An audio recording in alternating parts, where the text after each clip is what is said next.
Hapo vipi bwana? Kevin Mabati niko leo Longoni Beach hapa. Kevin Mabati. Ndio. Nasikia bwana unatoa sifa nyingi sana kwa mabati yako. Sasa tunapotoka sasa hivi unajua kwenye ulimwengu vijana wengi tunawahi sana kujenga. Na changamoto kubwa inayokuta kwa vijana wengi kufanya connection ya mabati. Unadhani kwa nini Kevin Mabati tunatakiwa tu sana kupata mabati yako kwa? Nashukuru sana kwa swali zuri. KRM Mabati imejitokeza sana kutoa elimu ya mabati kwa sababu watu wengi wananunua mabati kwa kuangalia jirani amenunua rangi hii na mimi nikanunue hii. Lakini ndani ya bati kuna kitu kinaitwa gauge. Lakini ndani ya bati kuna kitu kinaitwa aluminium. Ndani ya bati kuna kitu kinaitwa zinc.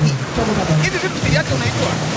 Ndio maana leo niko baharini kwamba wale wakazi ambao wanakaa baharini pembeni, Kigamboni, Bagamoyo wapi wanatakiwa kuwezeka geji 28. Geji 32 ni kwamba ni kitu chepesi. Kwa hiyo kutu inaweza kutafuna kwa haraka. Tunafahamu. Kwa hiyo geji 28 ina uwezo wa kupambana na kutu. Na ndio maana KRM Mabati nazidi kutoa elimu kwa Tanzania kwa sababu hakuna anayejua. Yaani leo kijana na bati naye anasema na mimi nataka kama lile. Nikipauka wanaanza kulia, lakini Kevin Mabati nimekuja kutoa elimu. Anayelia anajitakia mwenyewe.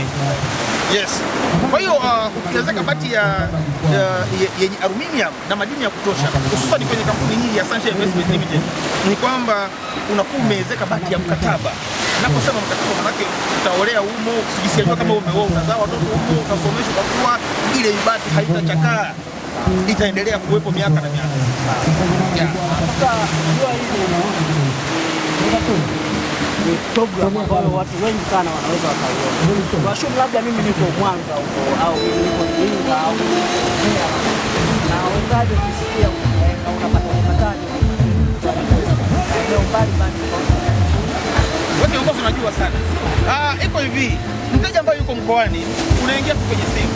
Instagram natumia KRM Mabati, Facebook KRM Mabati, lakini pia nina channel YouTube ambayo inaonyesha madarasa. Kwa hiyo ukiingia pale, wewe ingia utakuta namba za WhatsApp pale, andika pale na kwa usalama wa pesa yako. Uko Mwanza, unataka kufika Dar es Salaam, usikupe tabu. Kuna ndugu na jamaa mwambie aonane na KRM Mabati. Aone material, sawa? Aweze kufanya malipo yake, mzigo unafika. Na wa hapa Dar es Salaam wasipate shida, mzigo unafika kwake ndio analipa. Mimi ni mtu mkubwa bwana. Kwa hiyo halina shida kabisa. Watembelee mitandao ya kijamii. Bwana, kama mlivyosikia, nilisikia brother akitangaza ofa kubwa ya mabati kutoka KRM Mabati. Bwana huyu anaitwa brother Kevin. Kama ambavyo unaweza kumsikia. Bwana, usinunue kila bati tu. Amekwambia zingatia viwango, zingatia gauge. Sio kanunua bati kesho kuta ukaanza kujiraumu. Brother, labda la mwisho bwana, kama nadhani ni biashara, unaweza pia ukawaachia watu.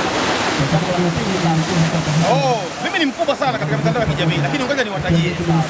Namba ambayo inapatikana kwa WhatsApp ni 0743 99 28 97. Namba ambayo unapokea mwenyewe ni 069. Wewe andika mbele 5 kama ilivyo, mwisho andika 200 kama ilivyo. Ladha yetu anapatikana kabisa kwa namba za simu hizo hapo. Unaweza ukampigia kwa ajili ya kuomba ushauri, kuuliza au pia kufanya manunuzi ya hayo mabati. Na la mwisho, sio lazima ununue. Yaani unapewa ushauri, ununue, usinunue wewe mwenyewe unajua, lakini ushauri karibu sana. Wala huchoshi kuuliza maswali yako. Shukrani sana. Asante sana.